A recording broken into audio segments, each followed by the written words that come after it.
Allahu ya Rahman. Ini adalah bentengku. Kalau digabung gimana? Benteng terkuat itu la ilaha illallah. Cuma ya rutin.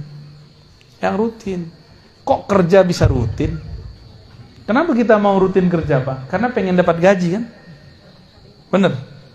Kenapa nih bapak-bapak ini mau rajin kerja di sawah, di ladang, dagang, di kantor, guru? Kenapa? Karena pengen dapat hasil. Ini hasilnya udah Allah kasih duluan. Masih kurang yakin? Jangan-jangan memang kita kurang yakin kepada Allah Subhanahu wa ta'ala. Itu Nabi Sulaiman mau terbang zikirnya bismillah doang, Pak. Saya enggak. Jadi Nabi Sulaiman cukup dengan bismillah terbang. Kita udah bui-bui baca la ilaha illallah enggak terbang-terbang ya. Emang mau terbang? Kurang keren, Pak, terbang pakai bismillah. Yang keren itu pencet-pencet aja pakai tangan. Nah, dapat tiket terbang. Bismillah.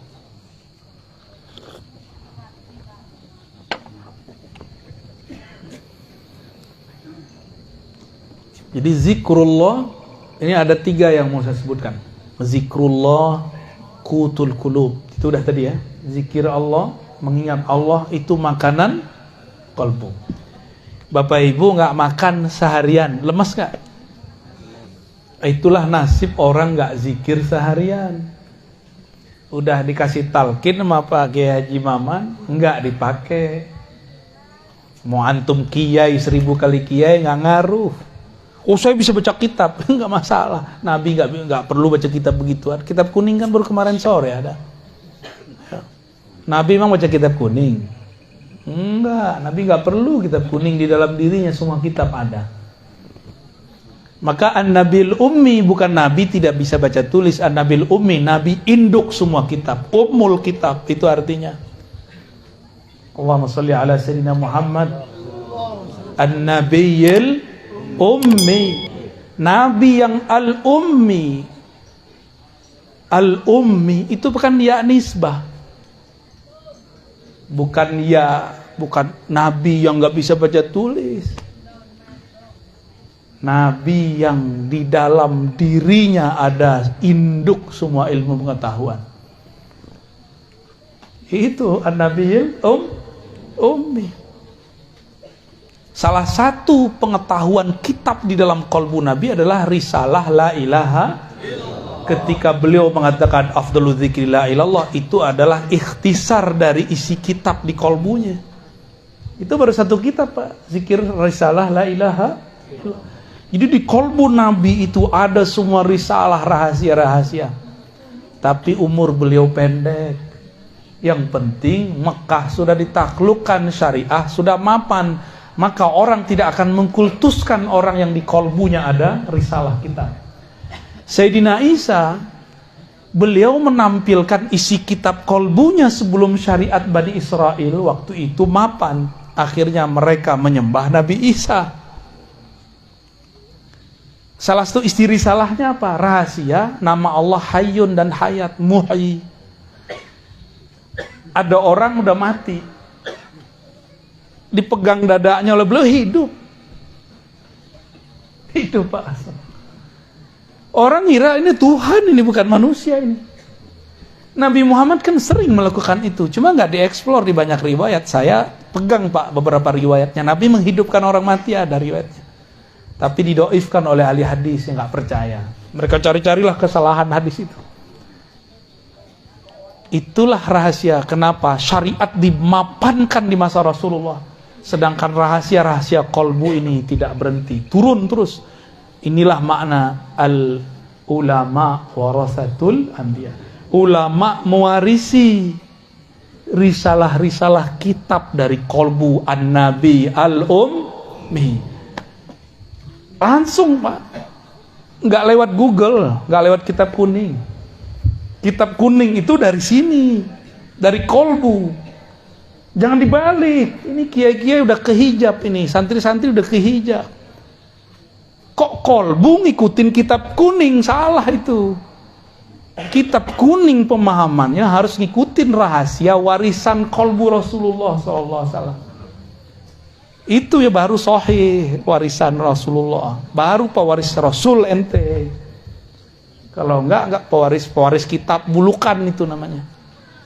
Itu kan kitab komersial. Orang jualan supaya kaya. Udah kaya itu yang jualan kitab.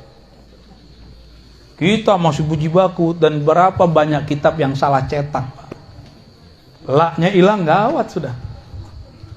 Udah berapa banyak kitab salah cetak. Kalau nggak punya kolbu, beres kita. Sesat menyesatkan udah. Saya udah banyak apa ketemu. Tiap hari kan kita kerjaannya bolak-balik kita. Kita bingung, ini kitab ini kok masih dipertahankan di pesantren. Ya. Banyak. Kita ini kan fanatis ke kitab kuning. Kitabun Mubin nggak fanatis. Ya. Kitabun Mubin. Itulah umul kitab. Rahasianya ada di Al-Fatihah. Al-Fatihah terkumpul di dalam basmalah. Basmalah terkumpul dalam ba. Ba terkumpul dalam satu titik. Nah, kalau sudah di titik nggak usah keluar-keluar lagi, zikirnya di situ aja. Ya. Makanya kolbu itu belakangnya ba. Supaya langsung masuk ke sana. Di depannya qaf. Wah, itu rahasia-rahasia huruf tuh banyak ya. Saya nggak usah bahas rahasia huruf lama-lama ini.